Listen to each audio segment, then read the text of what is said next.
Okay, this is my psychological evaluation of Judge Nakisha Ervin-Knott. Uh, I realize she's a graduate of Xavier University, to which I have a friend of mine that's a New Orleans native, and I asked him, what is the issue with New Orleans being predominantly black and haven't made many advancements in part to the civil rights movement or equality, of blacks to whites. He explained to me that, yeah, they're only taking care of people in their same social settings, which is haves versus the have-nots. I noticed that she also attended SUNO, and that's what I was just asking him. Dillard, Xavier, SUNO, these HBCUs, graduates here, what are they actually doing to improve Louisiana? Noticing that she practiced at an all white firm. As I look at the lawyers on the list, it's all white people. And then noticing that she is in an interracial marriage with interracial children. So, in my analysis of that, is she doesn't see that a black man is good enough for her, and she's trying to fit in to the white world, and in a sense she's not a good representative of the New Orleans blacks, period.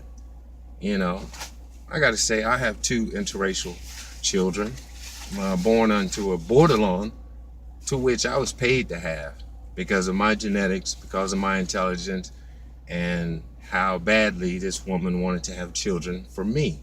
But I told her I would never marry her, because I would not give up on my black people, and turn my back on them, which has been the whole purpose in my life, is to try and make an impact to America like Martin Luther King did.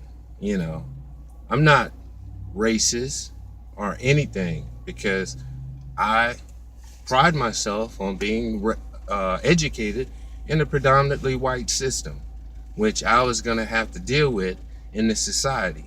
And it wouldn't benefit me to be educated in an HBCU. I was offered full scholarships to Grambling, to Southern, and so forth, but I didn't take them because I thought that would be kind of not beneficial, because it's going to be a predominantly white world.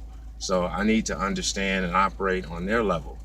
So noticing her statement whenever she ran for a position to be a judge, she mentioned how females were treated in court, especially female attorneys as well. So with me having been before her twice, I see that she is more about the feminist movement than she is about black equality in America.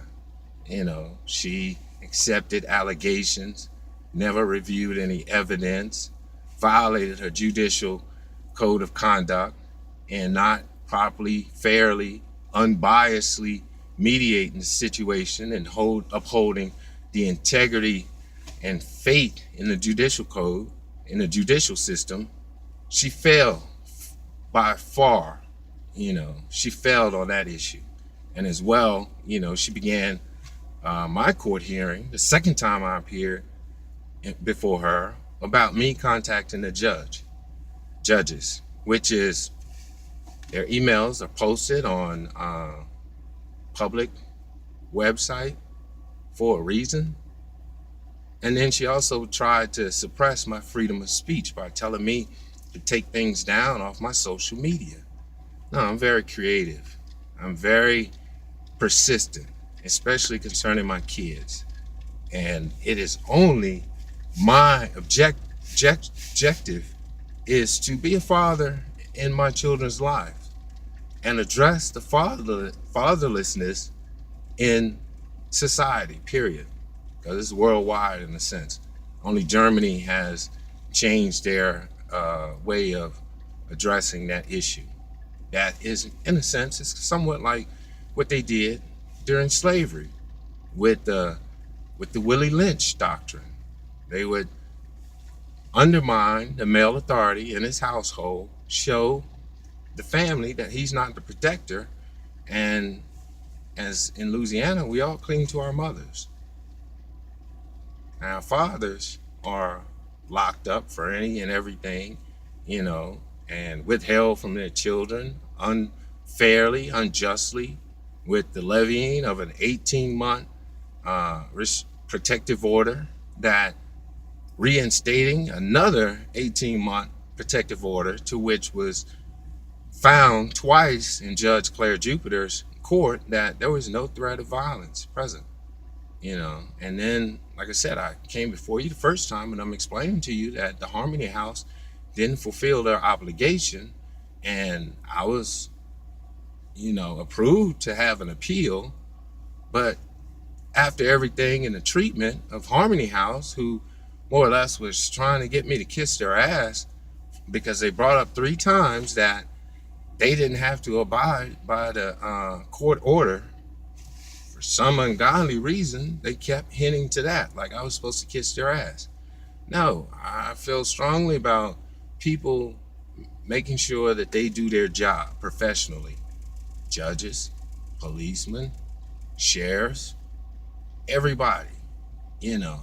You gotta make sure you have a professional attitude and be fair in, you know, mediating or being a public servant. And that's the issue.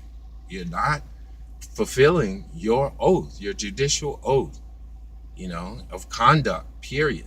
You know, I was looking at the law codes and so forth about custody, and it tells that the parent, one of the criteria is if the parent is fostering a relationship with the other parent,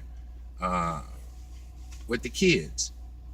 Clearly, in my situation, with her not allowing me to contact my 18-year-old son, blocking my phone from calling him just because she pays the bill, that's holding the kid hostage.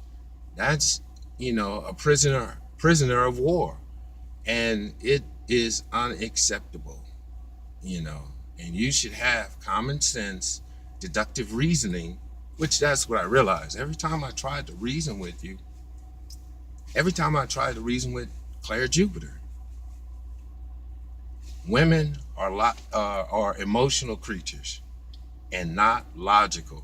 And that's where we're falling short in judges or females in the professional environment. That's why women have not been given equality, because they can't control their emotions. They have no integrity. They have no honor about them. They have no remorse, no compassion, even for their own kids, the problems that they're creating for their own kids. You know, I was looking at the election, they labeled them as super predators. Females in our society are super predators. And that's a shame. A female judge who is, you know, has all this power and ability and responsibility to be fair and unbiased and impartial, who is not by far.